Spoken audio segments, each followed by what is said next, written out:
ഇന്നത്തെ വിഭവം ഒരു ചക്കക്കൂഞ്ഞ് തോരനാണ്. അതിനായിട്ടൊരു ചക്കക്കൂഞ്ഞ് മൊത്തം കൊത്തിയെടുത്തിട്ടുണ്ട്. അതിലേക്ക് ചക്കക്കുരു കൂടെ അരിഞ്ഞ് നൈസായിട്ട് ഇട്ടിട്ടുണ്ട്. പിന്നെ ഒരു അരപ്പിന് വേണ്ടിയിട്ട് 1.5 കപ്പ് തേങ്ങ, 1.5 ടീസ്പൂൺ മുളക് പൊടി, 1/2 ടീസ്പൂൺ മഞ്ഞൾപ്പൊടി, പിന്നെ വെളുത്തുള്ളി ആവശ്യത്തിന്, പിന്നെ കറിവേപ്പില.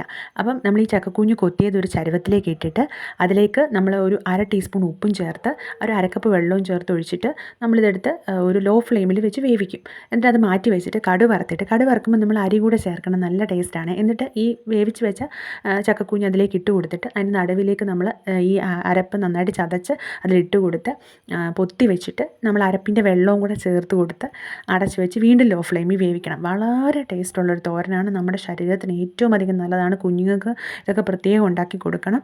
അവരെയും കൊണ്ട് നമ്മൾ എങ്ങനെയെങ്കിലും ഇത് കഴിപ്പിക്കണം. പിന്നെ വീട്ടിൽ രോഗമുള്ളവർക്കെല്ലാം, അതായത് അസുഖങ്ങളുള്ളവർക്ക് ഏറ്റവും അധികം കൊടുക്കാൻ പറ്റിയ ഒരേ ഒരു സാധനം എന്ന് പറയുന്നത് ചക്കയാണ്. എല്ലാവർക്കും ഒരുപോലെ കൊടുക്കാം.